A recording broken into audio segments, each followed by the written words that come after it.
നിങ്ങളുടെ favourite shows ഇനി ഒരിക്കലും മിസ്സാവില്ല. ഇപ്പോൾ C5 കാണും നിങ്ങളുടെ ഫേവറേറ്റ് ഷോസ് തികച്ചും സൗജന്യമായി. ശേഖര, എവിടെ പോയതാ? ഞങ്ങള് പറയാൻ എത്ര ബുദ്ധിമുട്ടാണെങ്കിൽ ഞാൻ പറയാം. അംബിക മേഡം, ശേഖരൻ സാറിനെയും യാമിനി മേഡത്തിനെയും കൂടെ കൊണ്ടുപോകുന്നില്ലേ?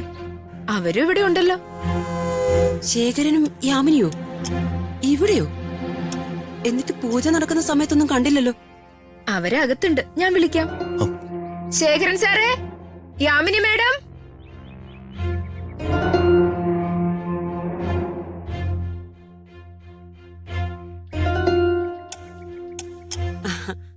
അത് ശരി, നിങ്ങളിവിടെ ഉണ്ടായിട്ടാണോ പൂജയിൽ പങ്കെടുക്കാഞ്ഞത്? അതോ ഞാൻ വന്നത് കണ്ടിട്ട് കേറി ഒളിച്ചതാണോ?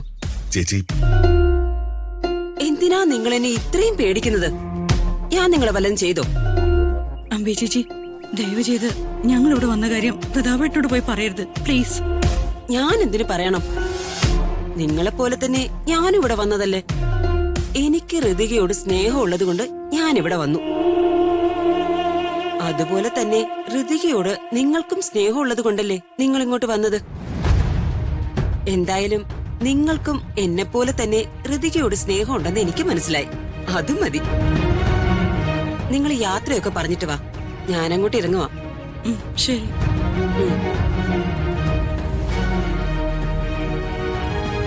ഞങ്ങളെന്നാ ഇറങ്ങട്ടെ മോളെ.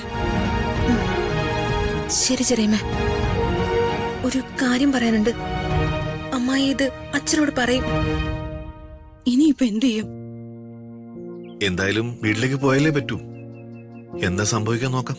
നിങ്ങൾക്ക് എന്നോട് സ്നേഹമാണെന്ന് എനിക്കറിയാം, പക്ഷെ വരണ്ടായിരുന്നു. ഞാൻ കാരണം ഇപ്പൊ നിങ്ങൾക്കും കൂടി പ്രശ്നമായി. മോൾ അതിനെക്കുറിച്ച് ആലോചിച്ച് വിഷമിക്കുകയൊന്നും വേണ്ട. സംഭവിക്കാനുള്ളത് സംഭവിച്ചുകൊണ്ടേയിരിക്കും. അതങ്ങനെയാ.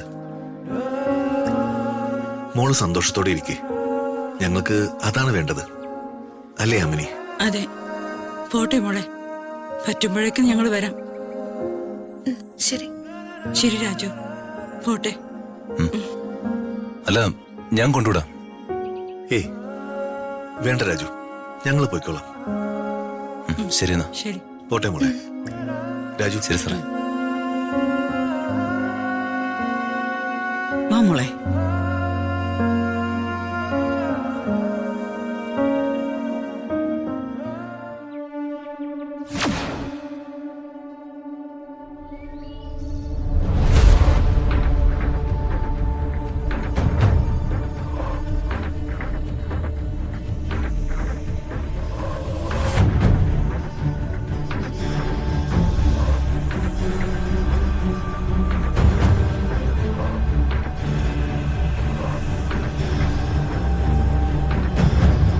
ശേഖര,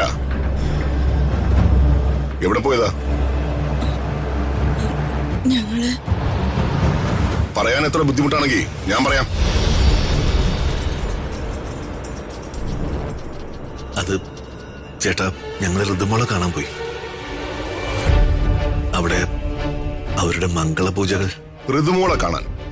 എന്റെ മുഖത്ത് കരിവാരി തേച്ചിട്ട് അവനൊപ്പം ഇറങ്ങിപ്പോയ അവളെ ഈ പടികടത്തി വിട്ടതല്ലേ ഞാൻ? എനിക്കില്ലാത്ത എന്ത് ബന്ധമാ നിങ്ങൾക്ക് അവളോടുള്ളത്? ബന്ധങ്ങളുടെ കണക്ക് നോക്കിയല്ല ഏട്ടാ ഞങ്ങൾ അങ്ങോട്ട് പോയത്. അത് ഒരു കടമയാണെന്ന് തോന്നി. ആ കടമ നിർവഹിച്ചു, അത്രേ ഉള്ളൂ. കടമ? മകൾ അച്ഛനോടുള്ള കടമ നിർവഹിച്ചിട്ട് പോരെ അവളോടുള്ള കടമ നിർവഹിക്കാൻ നിങ്ങൾ അങ്ങോട്ട് പോകുന്നത്? ഞാൻ ഈ നാട്ടിലെ ഒരു ജനനേതാവാണ്, മന്ത്രിയാണ്. എനിക്കുണ്ടാകുന്ന അപമാനത്തെക്കുറിച്ച് ഒരല്പമെങ്കിലും വിചാരം ഉണ്ടായിരുന്നെങ്കിൽ അവൾ ഇങ്ങനെ ഒരു കൊടും ചതി ചെയ്യുമായിരുന്നോ? എനിക്കില്ലാത്ത ബന്ധമൊന്നും നിങ്ങൾക്കും വേണ്ട. ഏട്ടാ, അങ്ങനെ മുറിച്ചളയാൻ പറ്റുന്നതാണോ രക്തബന്ധങ്ങൾ? അപ്പുവിന്റെ ചേച്ചിയായി എന്റെ മൂത്ത മകളായ ഞാൻ ഋതുമോളെ കണ്ടിട്ടുള്ളത്. ഏത് ബന്ധമായാലും മുറിപ്പെടുത്തിയാൽ മുറിച്ചു കളയണം. എന്റെ അഭിമാനത്തെ മുറിപ്പെടുത്തിയ ആ ബന്ധം ഞാൻ അന്ന് തന്നെ മുറിച്ചു കളഞ്ഞതാ.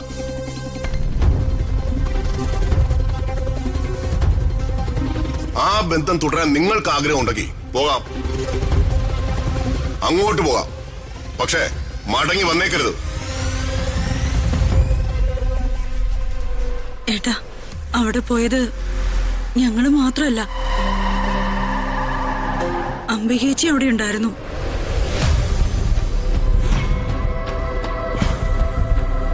ഓ, ചേച്ചിക്ക് ശിക്ഷ കിട്ടാത്ത എല്ലാ വിഷമം അല്ലേ? എന്നാ കേട്ടോ, ഞാൻ പോയത് അവരുടെ പൂജയിൽ പങ്കെടുത്ത് അവരെ അനുഗ്രഹിക്കാനല്ല, പൊതുജനത്തിന്റെ കണ്ണിലെ മണ്ണിടാനാ. ഒരു സാധാരണക്കാരന് സ്വന്തം മകളെ വിവാഹം ചെയ്തു കൊടുത്ത മന്ത്രിയുടെ മഹത്വം ജനം വാഴ്ത്തുമ്പോ അത് ജനുവിനാണെന്ന് അവരെ ബോധ്യപ്പെടുത്താനുള്ള ഒരു നാടകം.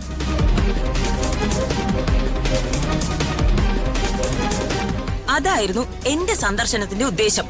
നിങ്ങൾ പോയതോ ഈ വീടിന്റെ നാഥൻ ഈ വീട്ടിൽ നിന്ന് ഇറക്കി വിട്ടവരെ കണ്ട് അപരാധം പറഞ്ഞ് ക്ഷേമാന്വേഷണം നടത്താനല്ലേ? അതാണ് ഈ രണ്ട് സന്ദർശനങ്ങളും തമ്മിലുള്ള വ്യത്യാസം അല്ലേ പ്രതാപ? അങ്ങോട്ട് പോവും മുന്നേ നിങ്ങൾക്ക് എന്നോടോ പ്രതാപനോടോ ഒരു വാക്ക് പറയാമായിരുന്നു, ചോദിക്കാമായിരുന്നു. അവിടെയാണ് നിങ്ങളുടെ തെറ്റ്. ഞാനൊരു കാര്യം പറയാം, ആരും തന്നെ ഇത് ആവർത്തിക്കണ്ട. പുകഞ്ഞ കൊള്ളി പുറത്ത്. എനിക്കിനി അങ്ങനൊരു മകളില്ല. നിങ്ങൾക്ക് അങ്ങനെ ഒരു ബന്ധവും വേണ്ട. മനസ്സിലായോ?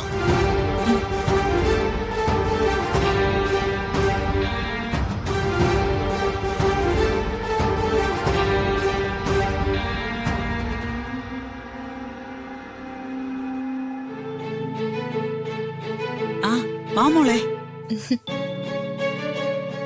എന്താ അമ്മ? ഇവർക്ക് മോളെ പരിചയപ്പെടണമെന്ന് പറഞ്ഞു, അതാ വിളിച്ചത്. ഇനി രാജുവിന് വേണ്ട എല്ലാ കാര്യങ്ങളും മോള് വേണം ചെയ്യാൻ. എന്റെ മോളെ, അങ്ങനെ ചെയ്യേണ്ട ഒരു കാര്യവുമില്ല. ഇന്നത്തെ കാലത്ത് എല്ലാവരും തുല്യരാ.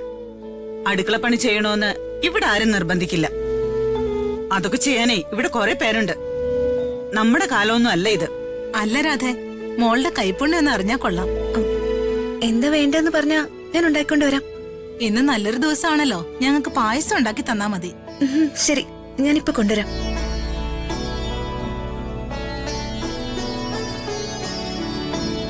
ദൈവമേ, നാണം കെടാതിരിക്കാൻ ഒരാവേശത്തിന് ഏറ്റുപോയി. ഇനി ഉണ്ടാക്കിയില്ലെങ്കിൽ അതിനേക്കാളും വലിയ നാണക്കേടാവൂലോ. എന്തായാലും ഒന്ന് ട്രൈ ചെയ്യാം.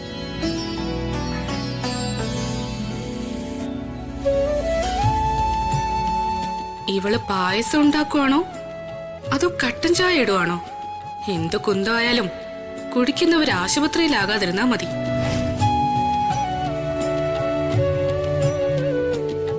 ആ ദേ മോള് വന്നല്ലോ.